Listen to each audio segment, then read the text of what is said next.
Hoje nós vamos falar sobre como ter disciplina espiritual. O que é que a gente deve fazer para ter disciplina espiritual? Eu separei 3 coisas importantes para nós praticarmos. Vou começar a falar sobre isso hoje, domingo que vem nós vamos dar continuidade sobre o assunto. Vamos ler então Hebreus capítulo 12, a partir do versículo 5. Vamos ler o versículo 5, que diz assim: E estáis esquecidos da palavra de encorajamento que ele vos dirige como a filhos. Meu filho, não desprezeis a disciplina do Senhor, nem desanimeis quando por ele sois repreendido. Quando isso foi dito aos cristãos hebreus, isso foi dito porque eles estavam vivendo uma vida espiritual sem disciplina. Se você ler alguns capítulos antes, você vai ver, por exemplo, uma repreensão sendo feita a eles, porque eles não tinham progredido na vida cristã. Eles tinham estacionado, parado no tempo, na vida cristã. E essa é uma realidade que a gente tem visto nos dias de hoje. Pessoas que não progrediram. Muitas delas saíram da bolha religiosa, mas não progrediram na vida cristã, estacionaram. E tem aqueles que nem estacionaram, tem aqueles que literalmente regrediram. Ao invés de crescer, de amadurecer, de evoluir, regrediram na sua vida cristã. Mas por quê? Falta de disciplina espiritual. Aí continua falando, versículo 6. Pois o Senhor disciplina a quem ama e educa todo aquele a quem recebe como filho. Às vezes a gente não entende o porquê de algumas turbulências na nossa vida, o porquê de algumas tribulações do nada na nossa vida. Mas isso tem propósito. E por vezes o Senhor permite essas coisas para nos disciplinar e para nos educar espiritualmente. Infelizmente, a maioria das pessoas ainda mantém aquela mentalidade de que só busca o Senhor quando o bicho pega, quando o calo aperta. Enquanto está tudo tranquilo, né, as águas não estão agitadas, então ela não está nem aí. Mas quando o calo aperta, muitos vêm como um anjo aos pés do Senhor. E isso é muito perigoso na vida cristã. Nós não podemos ser cristãos que se apegam ao Senhor só em períodos de dificuldade. Independente do cenário da nossa vida, nós temos que permanecer aos pés do Senhor sempre. Continuando, o versículo 7 diz assim: suportai as dificuldades, e um detalhe, a maioria dos que não têm disciplina espiritual, quando você pergunta para ele ou para ela assim: poxa, mas por que você não está orando?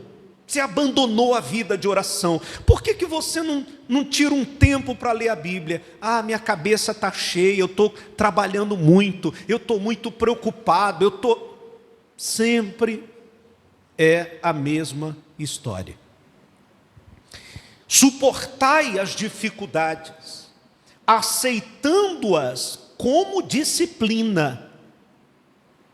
Então, todas as dificuldades que nós enfrentamos, na verdade, é o Senhor querendo cuidar de nós, colocar a gente na linha, nos mantermos aos pés dEle, diante dEle. Suportai as dificuldades, aceitando-as como disciplina. Deus vos trata como? Como filhos. Poxa, eu estou passando por isso, será que não há da parte de Deus amor para comigo? Há amor sim. Se não houvesse amor, nós não seríamos disciplinados. Ora, qual o filho que não passa pela correção do seu pai? Você que é pai, a senhora que é mãe, se hoje vocês têm filhos que são cidadãos de bem, que são pessoas honestas, trabalhadoras, muito disso se dá às disciplinas que foram aplicadas pelos senhores.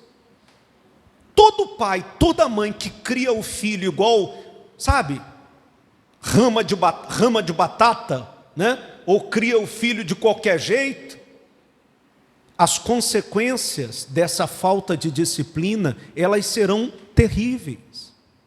Então hoje, se o seu filho é o que é, foi graças àquela bronca, àquela palmada, aquele castigo, aquilo que você tirou, aquela conversa séria, olho no olho. E Deus nos trata assim também para nos disciplinar. Por vezes Deus puxa a nossa orelha, usa alguém para puxar a nossa orelha, cria uma situação para fazer com que a gente se renda a Ele, deixe Ele se mover, deixe Ele agir, deixe Ele trabalhar. Versículo 8. Mas se estais sem orientação, da qual todos se têm tornado participantes, então não sois filhos legítimos, mas bastardos. Quer dizer, você ou nós não aceitamos orientação. E é o que eu falo, hoje nós estamos vivendo uma vida cristã numa via de mão dupla. E muita gente hoje, porque não tem mais um fiscal sobre a vida espiritual dela, ela relaxou de tal maneira que ela também não aceita puxão de orelha de ninguém. Hoje eu sou livre, hoje a minha vida é eu e Deus. Mas por vezes Deus vai usar alguém para me disciplinar, para te disciplinar, para puxar a sua orelha, para trazer você de volta para os pés dele, para fazer você se manter aos pés dele. Isso vai acontecer. E quem não quiser isso, como Paulo disse aqui para os hebreus, ou o escritor disse aqui para os hebreus, você não é filho, você é abastado. Não aceita, quer viver sem disciplina, não é filho, é abastado. Versículo 9, ele disse: além do mais, tínhamos nossos pais humanos que nos educavam, e nós os respeitávamos. Quanto mais devemos toda a obediência ao Pai dos Espíritos, que é Deus. Esses espíritos aqui é o nosso espírito, né? É o Pai do nosso espírito, do espírito do ser humano, para então vivermos. Versículo 10. Porquanto nossos pais nos disciplinavam por um espaço curto de tempo, da forma que melhor lhes parecia. Deus, entretanto, nos corrige para o nosso bem maior, a fim de que possamos participar plenamente da sua santidade. Então, quando Deus nos chama a sermos disciplinados espiritualmente, Ele não chama para poder ter a gente ali preso num cabresto igual um animal, que ele tem o domínio, nada disso. Toda vez que Deus chama alguém para a disciplina, é pelo bem maior. Qual é o bem maior? A salvação de nossas almas. Qual é o bem maior? Nossa eternidade com Ele. Então toda disciplina que Deus nos chama é por esse bem maior. E nós temos que ter maturidade para entendermos isso. Versículo 11 diz assim: toda correção de fato, no momento em que ocorre, não nos parece ser motivo de contentamento, mas de frustração. Quer dizer, ninguém gosta de ser chamado atenção, ninguém gosta do puxão de orelha, ninguém gosta da palmada, ninguém gosta da bronca. No momento em que a gente é repreendido, chamado à disciplina, o nosso eu, ele não concorda. Mas depois, quando você pesa, quando você para pensar, você pesa o que foi dito a você, você vai chegar à conclusão que aquilo foi para o seu próprio bem. Mais tarde, no entanto, produz fruto de justiça e paz para todos aqueles que por ela foram disciplinados. Versículo 12. Sendo assim, fortalecei as mãos enfraquecidas e os joelhos vacilantes. E por vezes, Por vezes, as nossas mãos, elas vão se enfraquecer. Tem momentos da sua caminhada cristã que as suas mãos vão se enfraquecer, os nossos joelhos vão vacilar. Vai bater aquele desânimo, vai bater aquela falta de interesse pela oração, a falta de interesse pela leitura. Isso vai acontecer na nossa caminhada cristã. Mas qual é a orientação? Fortalece essas mãos. Cuidado para que os seus joelhos não vacilem, ou seja, você não se perca nesse caminho. E se a graça de Cristo é uma bênção na nossa vida, é uma coisa também muito perigosa, porque a liberdade que a graça nos dá é maravilhosa para quem é um cristão maduro e equilibrado. Para quem não é, é muito perigoso, é muito fácil da pessoa se perder. Versículo 13 diz assim: preparai caminhos retos para os vossos pés, para que aquele que manca, ou aquele que fraqueja, não se desvie, pelo contrário, seja curado. Domingo passado, eu falava aqui para as pessoas que pessoas curam pessoas. Se você vive uma vida espiritual dentro de uma disciplina, você é aquela pessoa que espiritualmente, você é um cristão disciplinado. Claro, eu estou falando de disciplina espiritual, mas nós sabemos que tudo na vida exige disciplina. Você tem que ter disciplina com o teu dinheiro, você tem que ter disciplina com a sua saúde, você tem que ter disciplina com os seus horários. E na vida espiritual não é diferente. Então, quando você é um cristão disciplinado, a vida disciplinada que você vive vai preparar caminho para outras pessoas, vai curar outras pessoas, vai fazer outras pessoas resignificarem o que é ser igreja, o que é amar Jesus, o que é ser cristão.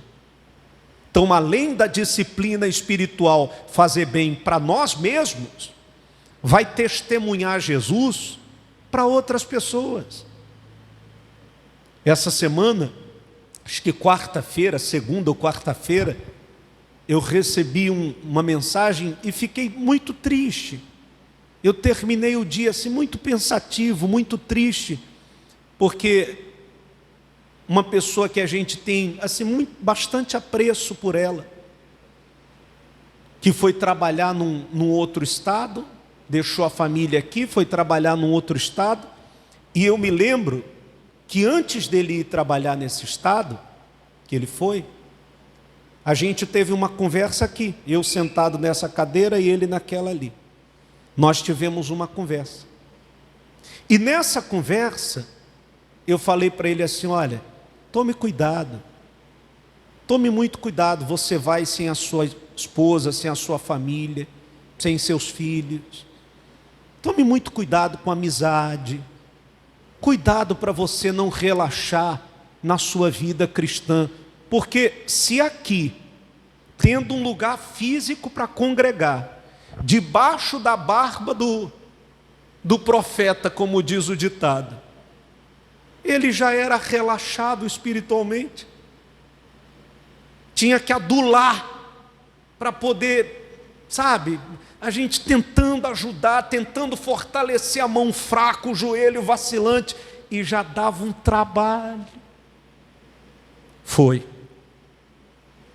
Depois de 4 meses a família foi para lá, e quando chegou lá, só Deus na causa. Hoje, situação dele, envolvido com mulher casada, a esposa descobriu a traição, bebendo de domingo a domingo, enchendo a cara, balada de domingo a domingo, expulsou a esposa, os filhos, falou: volta para o Pará, eu não quero você aqui, sua praga, vocês são uma praga na minha vida. Está lá. Aí a esposa: ô pastor, conversa com ele. Como é que eu vou conversar com uma pessoa assim?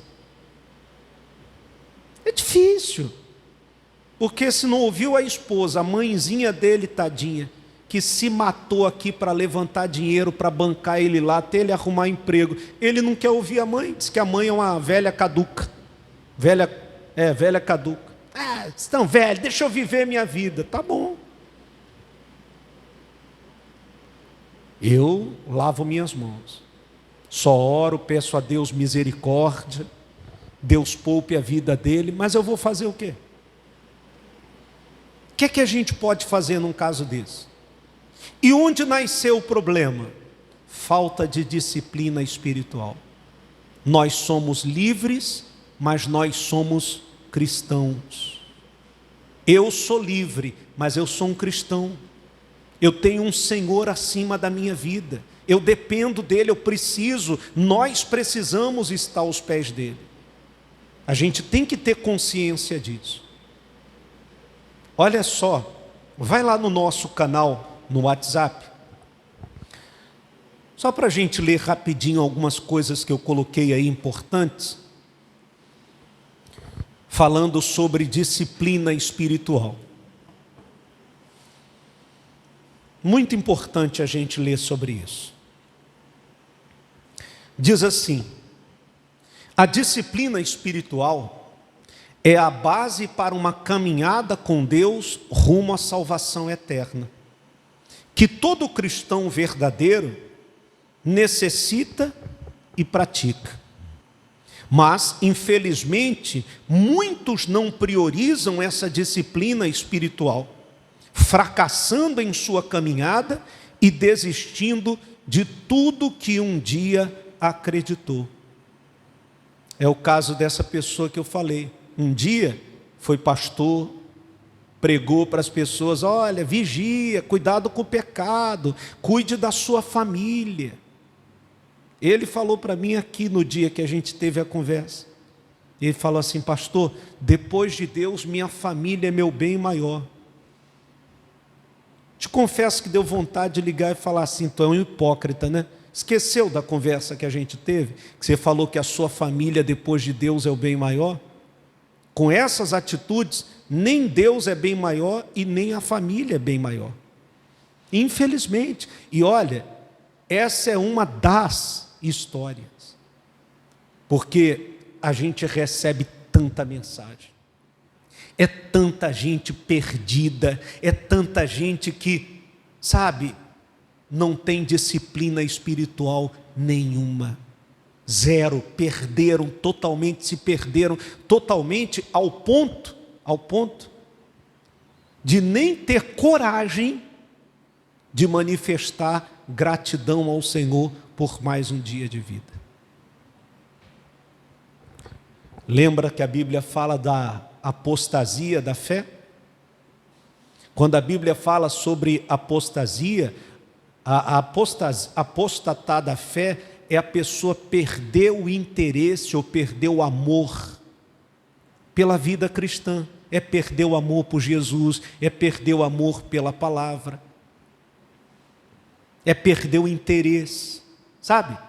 é perder o interesse. Às vezes me dá muita vontade, te confesso, de parar de transmitir os cultos online. Eu só não paro porque tem gente em outros países, em outros estados, que não tem a igreja que assiste. Mas a minha vontade é tirar o culto online, porque o que tem de gente que se esconde atrás disso. Tem gente que realmente, quando não pode, ela senta, ela ouve a palavra, é como se ela tivesse, mas é a minoria. A maioria não tem interesse. A maioria não tem interesse. É triste isso, né? E é preocupante. A disciplina... Cadê? Paramos onde? Há quem viva uma vida totalmente relaxada espiritualmente. Mas com isso, as consequências sempre são graves. Portanto, você aprenderá a como ter uma disciplina espiritual que agrada a Deus e também a como mantê-la até o fim. A palavra disciplina significa obediência às regras estabelecidas ou conduta correta em rol do bem-estar. Embora o ser humano está sempre em busca de facilidades, pois o comodismo é algo muito comum hoje em dia, a disciplina nas tarefas é fundamental para alcançar qualquer resultado significativo. Portanto, a disciplina é totalmente necessária em tudo na vida e em todas as áreas. Se para ter uma vida disciplinada é preciso muita atenção, dedicação e foco, para ter uma disciplina espiritual precisa de muito mais esforço, pois além dos fatores de oposições comuns, como o cansaço é um fator de oposição. Por exemplo, eu não consigo ler a Bíblia, ler livro à noite. Eu tenho que ler de manhã, porque se eu for ler à noite, eu não consigo, eu tenho dificuldade para ler à noite. Eu tenho muita dificuldade, então eu prefiro fazer isso de manhã cedo. Então tem o cansaço, aí tem as preocupações, aí quem cuida da casa, aí tem que cuidar da casa, do filho, do marido, aí tem que trabalhar, enfim. A gente já tem as correrias da vida comum que já atrapalham muito a gente ter disciplina espiritual. Se você não vigiar, por exemplo, tem dias que você começa o seu dia e nem orar você ora. Que já começa o dia fazendo as coisas atribulado, corre daqui, corre de lá, e nem lembrou de dar graças a Deus por mais um dia de vida. Então, além dessas correrias que nós já temos da vida comum,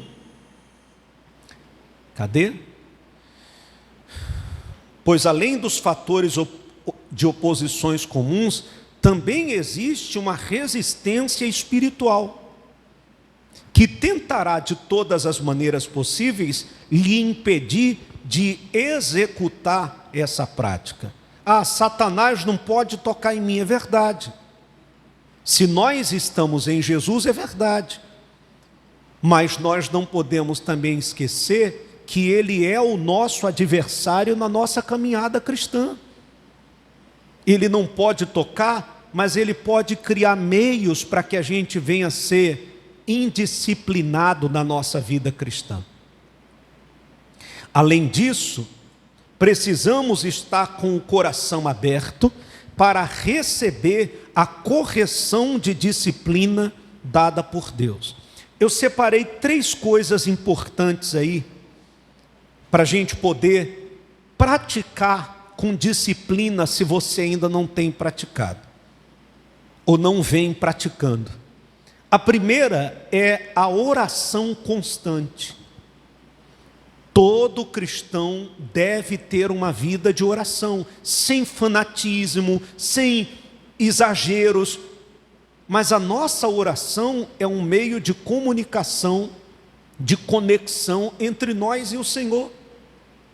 Como é que você é cristão e você não ora? Não ora para agradecer, não ora pedindo a Deus que te guarde, que te fortaleça. Você não tem uma vida de oração. Então, a oração é um meio fundamental de comunicação com Deus. E precisa ser diária e constante. Não é de vez em quando, diária e constante. Para que você esteja sempre em conexão com Deus ao longo do seu dia. Jesus enfatizou a importância da oração em vários momentos, como visto em Mateus capítulo 6, versículo 6, que ele disse: mas tu, quando orares, entra no teu quarto e fecha a porta, ora a teu pai que está em secreto, e teu pai que vê em secreto te recompensará publicamente. Muito cuidado, gente, com aquela ideia de, não, da minha vida com Deus cuido eu. Posso ser sincero? Louve a Deus se você tem alguém que te estimula a cuidar da sua vida com Deus. Agradeça se você tem, por exemplo, uma esposa que pergunta para você: você não está lendo a Bíblia, você leu a Bíblia hoje? Você falou com Deus hoje? Agradeça a Deus se você tem um marido que te estimula a ler a Bíblia, a orar. Olha, amor, vamos fazer um jejum juntos hoje, para Deus nos renovar, nos fortalecer. Louve a Deus. Louve a Deus por isso. Segunda coisa é o estudo da palavra. A leitura diária da palavra de Deus é essencial para a construção de uma disciplina espiritual.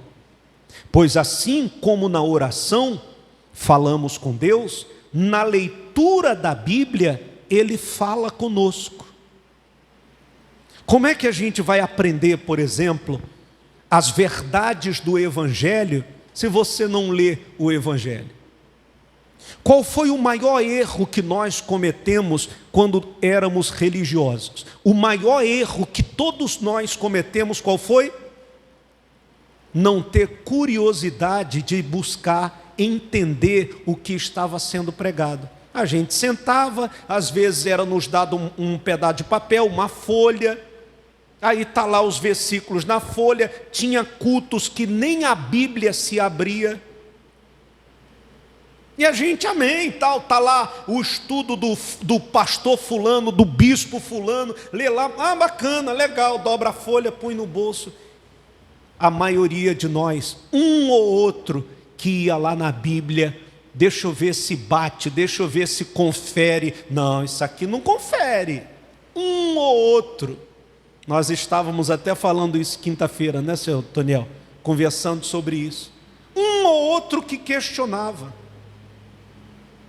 Um ou outro, a maioria de nós, eu me incluo, porque eu também não era de questionar, também não era de ir lá, deixa eu ver se bate o que está me sendo ensinado. Não, veio do homem de Deus, então veio direto de Deus. Se fosse assim seria uma maravilha, né? Não, está na Bíblia, o pastor botou aqui os versículos, está na Bíblia, eu vou obedecer. Já falei, nem tudo que está na Bíblia é para mim e você. Tem coisa que está na Bíblia que não é para nós, é para judeus. São heranças do catolicismo, são rituais judaicos, não é para mim nem para você. Em 2 Timóteo, capítulo 3, versículo 16 e 17, o apóstolo Paulo destaca a importância da Bíblia. Ele diz: toda a Escritura é divinamente inspirada e proveitosa para ensinar, para repreender, para corrigir, para instruir em justiça, para que o homem de Deus seja perfeito e perfeitamente preparado para toda boa obra. Eu incentivei as pessoas a comprarem o livro, né? Aí esses dias eu estava conversando com uma pessoa, fui fazer uma visita a ela, e o livro está lá. Aí conversando tal, falei, e aí fulano, já está em que capítulo? Já leu o livro? Só acredita que eu nem tive tempo de abrir o livro ainda?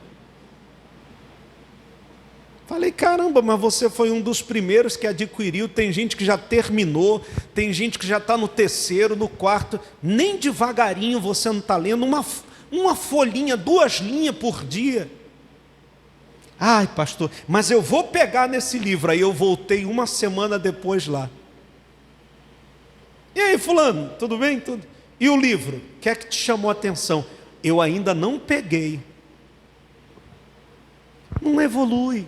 Aí quando você vai conversar com a pessoa, o mesmo linguajar religioso de sempre. Está amarrado, está ligado, diabo, está repreendido de Satanás. Mesma conversinha. Não muda, nem o linguajar amadurece, a maneira de tratar os outros. Aí é como se jogasse um balde de água gelada na gente. O que é que eu tenho feito com essas pessoas desinteressadas? Algumas eu deixei de mão, vai, faz do jeito que você quiser, não dá para insistir com você que você não quer. Outras eu tentei puxar a orelha, vamos ver o que é que vai dar. E tem umas que eu estou orando só para Deus ter misericórdia. Mas continuemos a fazer a nossa parte.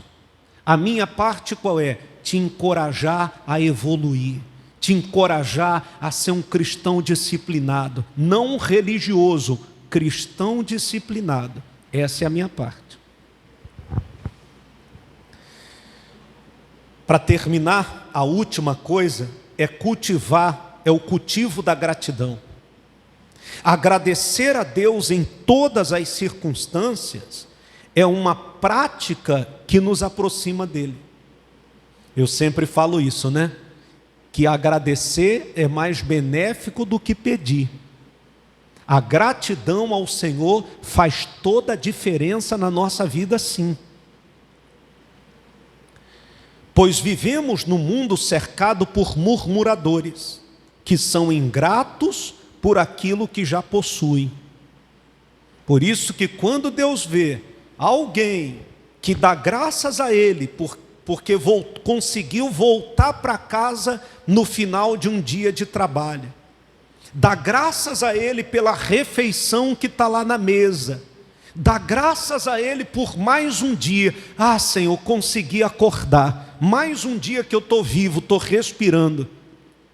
Essas pessoas são diferentes. São diferentes. Essas pessoas são diferentes.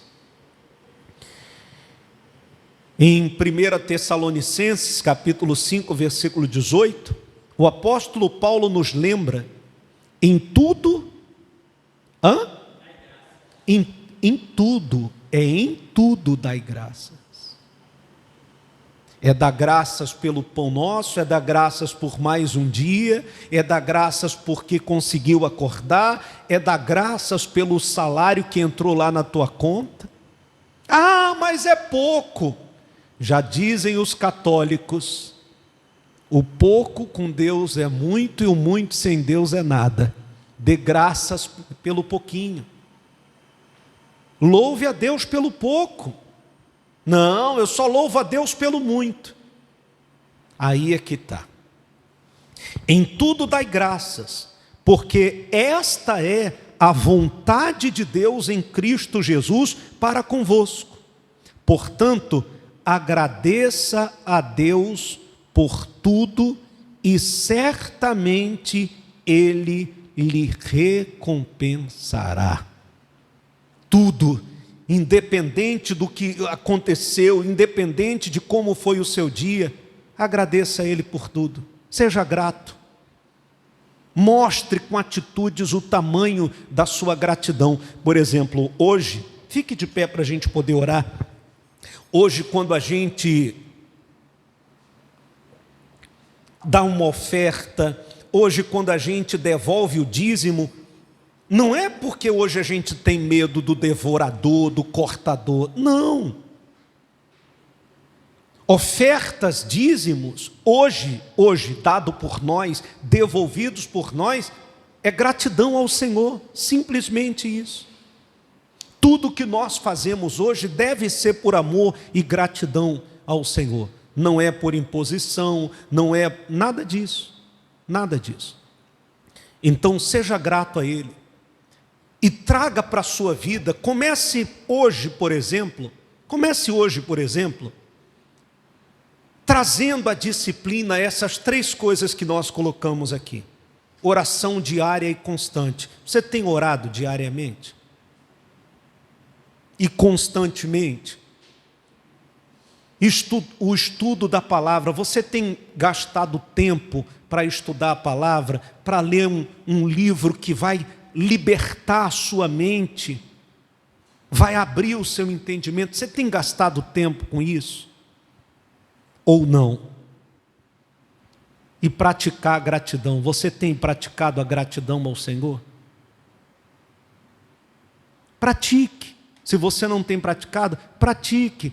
Pode ter certeza absoluta que o Senhor vai te recompensar. Naturalmente, por causa da sua gratidão, a recompensa do Senhor virá sobre você. Se policie, tome cuidado com a sua vida cristã. Tome cuidado, muito cuidado. Hoje a gente não tem que servir ao Senhor com medo do inferno. O inferno, se eu não orar, se eu não ler a palavra, se eu não for grato, eu vou para o inferno. Você não tem que servir ao Senhor por medo do inferno. Eu não tenho medo do inferno.